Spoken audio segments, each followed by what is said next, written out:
ఒక్కసారి కొమ్మూరి గోల్డ్ కి కాల్ చేయండి. తాకట్లో ఉన్న మీ బంగారాన్ని విడిపించి మార్కెట్ ప్రైస్ కి వాళ్ళు కొనుక్కుని మిగతా డబ్బులు మీకు ఇచ్చేస్తారు. హలో అండి, అందరికీ నమస్కారం. నేను మీ కట్టా కార్తీక్. పవన్ కళ్యాణ్ చెప్పినట్టు ఆంధ్రప్రదేశ్లో యోగి తరహా ట్రీట్మెంట్ స్టార్ట్ అయిందా? ఎందుకంటున్నానంటే ఒక్కసారి ఈ వీడియో చూడండి.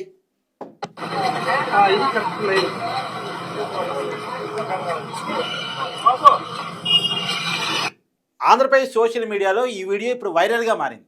ఎవరితను, ఎందుకు పోలీసులు రోడ్డు మీద నడిపించుకుంటూ పోతున్నారు, ఇతను కుంటూ ఎందుకు నడుస్తున్నాడు అని మీకు అనుమానం రావచ్చు. మొన్న ఆదివారం నాడు జగన్మోహన్ రెడ్డి గారి బర్త్డే. ఆ బర్త్డేని వైసీపీ కార్యకర్తలు చాలా హంగామాగా జరుపుకున్నారు. ఎంత హంగామాగా జరుపుకున్నారో మీరు సోషల్ మీడియాలో వీడియోలు చూస్తే మీకు అర్థమైపోతుంది. అయితే ఇక్కడ ఏది సత్యసాయి జిల్లాలో కూడా జగన్మోహన్ రెడ్డి గారి బర్త్డే వేడుకలు జరుపుకునేటువంటి క్రమంలో ఇళ్ల ముందు బాణసంచా కాల్చారట వైసీపీ కార్యకర్తలు. ఇళ్ల ముందు బాణసంచా కాల్చినప్పుడు అక్కడ వాళ్ళకి అసౌకర్యంగా అనిపించి ఉండొచ్చు కాక, అక్కడ ఒక గర్భిణీ స్త్రీ వచ్చి మా ఇంటి ముందు కాల్చకంటే కొద్దిగా ఇబ్బందిగా ఉంది, ఎందుకంటే గర్భిణీ స్త్రీ ఆరోగ్య పరిస్థితి కొంత ఇబ్బందికరంగా ఉంటుంది. ఆ టైంలో వాళ్ళకి పెద్ద సౌండ్లు విన్నప్పటికీ, పెద్ద గొడవలు వాళ్ళ కళ్ళ ముందు జరిగినప్పుడు కొంత వాళ్ళకి ఇబ్బందికరంగా అనిపిస్తుంది. సహజంగానే బాణసంచా కాల్చినప్పుడు ఆమెకి ఇబ్బందికరంగా అనిపించి ఉండొచ్చు. ఆమె వచ్చేసి ఇలా ఇళ్ల ముందు బాణసంచా కాల్చుకొని కొద్దిగా అవతలపై కాల్చుకోండి అని అడిగిందంట. ఆ మాట చెప్పిన పాపానికి ఈ అజయ్ దేవ అనేటువంటి వ్యక్తి ఇతరులు కలిసి ఆ గర్భిణీ స్త్రీ పొట్ట మీద కాలుతో తన్నారట. గర్భిణీ స్త్రీ పొట్ట మీద కాలుతో తన్నారట. మనుషులేని అసలు. సో ఎప్పుడైతే ఆ సంఘటన వెలుగులోకి వచ్చిందో, ఆ సంఘటనకు సంబంధించిన చర్చ ఎప్పుడైతే ఆంధ్రప్రదేశ్లో జరిగిందో వెంటనే ఏపీ పోలీసులు రియాక్ట్ అయ్యారు. ఆ గర్భిణీ స్త్రీ కంప్లైంట్ మేరకు, అక్కడ స్థానికుల కంప్లైంట్ మేరకు ఎవరు ఆ పని చేశారో ఐడెంటిఫై చేశారు. ఇదిగో కాల్ని గట్టిగా ట్రీట్మెంట్ ఇచ్చినట్టున్నారండి.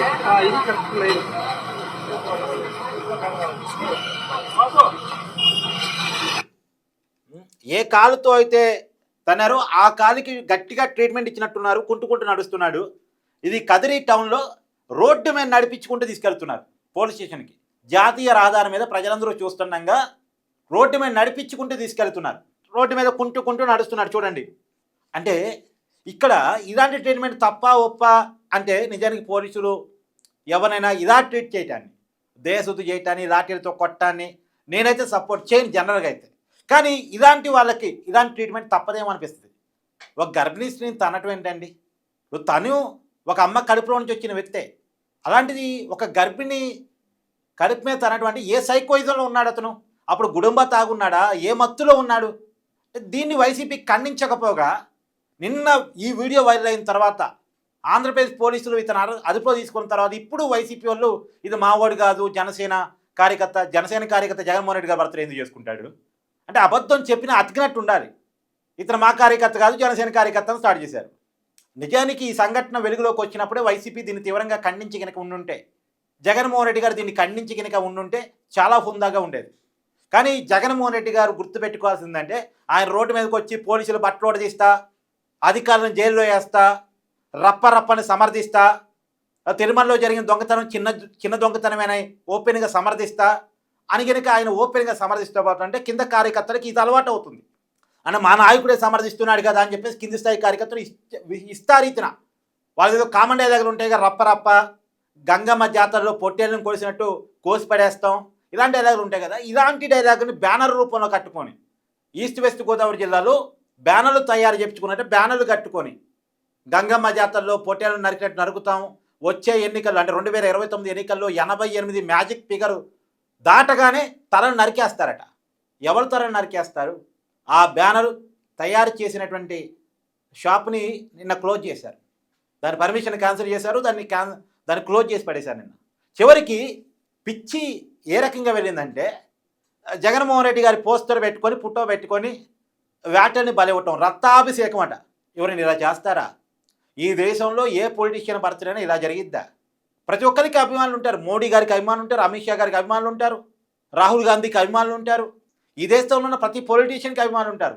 తెలంగాణలో కేసీఆర్కి అభిమానులు ఉంటారు, రేవంత్ రెడ్డికి అభిమానులు ఉంటారు, జగన్మోహన్ రెడ్డికి అభిమానులు ఉంటారు, చంద్రబాబు నాయుడికి అభిమానులు ఉంటారు, పవన్ కళ్యాణ్కి అభిమానులు ఉంటారు. కానీ ఏ అభిమానులు ఇలా చేయరే. ఇప్పుడు సహజంగా బర్త్డే వేడుకలు అంటే కేక్ కట్ చేస్తారు, అన్నదానాలు పెడతారు, రక్తదానాలు చేస్తారు. ఇదో పద్ధతిగా ఉంటుంది, అన్నదానాలు రక్తదానాలు. కానీ జగన్మోహన్ రెడ్డి గారి బర్త్డే వేడుకలు మాత్రం గంగమ్మ జాతరలో వేట కొడవలని గంగమ్మ జాతరలో వేట కొడవలతో పొట్టేళ్ళని నరికినట్టు నరకటం, అలా బ్యానర్లు ప్రదర్శించడం, అలా డైలాగులు కొట్టడం, పొట్టేళ్ళను బలివ్వటం, వాటితో రక్తాభిషేకాలు చేయటం. ఇదానా? రక్తాభిషేకాలు చేయరు, రక్తదానాలు చేస్తారు. బర్త్డేలకి రక్తాభిషేకాలు చేయకూడదు, రక్తదానాలు చేయాలి. ప్రజలకు ఉపయోగపడే కార్యక్రమాలు చేయాలి. నాయకులు కూడా దీన్ని పిలిపివ్వాలి, పార్టీలు కూడా దీన్ని పిలిపివ్వాలి. ఇలా జగన్మోహన్ రెడ్డి బర్త్డే కదా, ప్రతి నియోజకవర్గంలో ప్రతి మండల కేంద్రంలో రక్తదానాలు చేయండి, ప్రతి జిల్లా కేంద్రంలో రక్తదానాలు చేయండి, అన్నదానాలు చేయండి, దేవుళ్ళకు పూజలు చేయండి. ఇలా పార్టీ చెప్పాలి, నాయకులు కూడా ఇలా వ్యవహరించాలి, కార్యకర్తలు కూడా ఈ పద్ధతిలో చేయాలి. కానీ జగన్మోహన్ రెడ్డి గారి బర్త్డే ఒకటి డిఫరెంట్. ఇదేమో అందరూ చేశారని నన్ను కొంతమంది చేశారు, కానీ కొంతమంది చేసిన దానికి పార్టీకి అంత చెడ్డ పేరు వచ్చింది. పైగా దీన్ని వెనకేసుకొచ్చినట్టుగా సైలెన్సు. ఒక 2-3 రోజులుగా ఈ సంఘటన వైరల్ అవుతూ ఉంది. కనీసం వైసీపీ దీని మీద స్పందించని కూడా లేదు. ఏమనాలి ఈ రాజకీయ పార్టీని, ఏమనాలి జగన్మోహన్ రెడ్డి గారిని, ఏమనాలి వైసీపీని? సో ఇప్పుడు ఇతను అరెస్ట్ మీద మీ అభిప్రాయాన్ని కూడా కామెంట్ రూపంలో తెలియజేయండి. అలాగే ఈ మధ్యకాలంలో పవన్ కళ్యాణ్ గారు పదే పదే యోగి తరహా ట్రీట్మెంట్ అంటున్నారు. యోగి తరహా ట్రీట్మెంట్ అంటే ఎవరికి తిరిగేంత కాదు, కాలు కాలు కీలు కీలు అనే రకమైనటువంటి ట్రీట్మెంట్.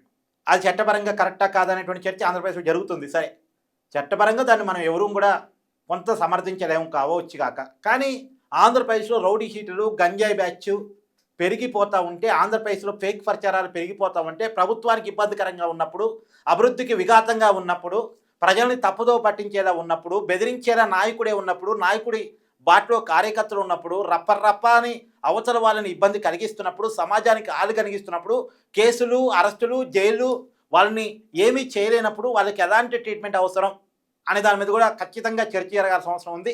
దాని మీద మీ అభిప్రాయాన్ని కూడా కామెంట్ రూపంలో తెలియజేయండి. Thank you.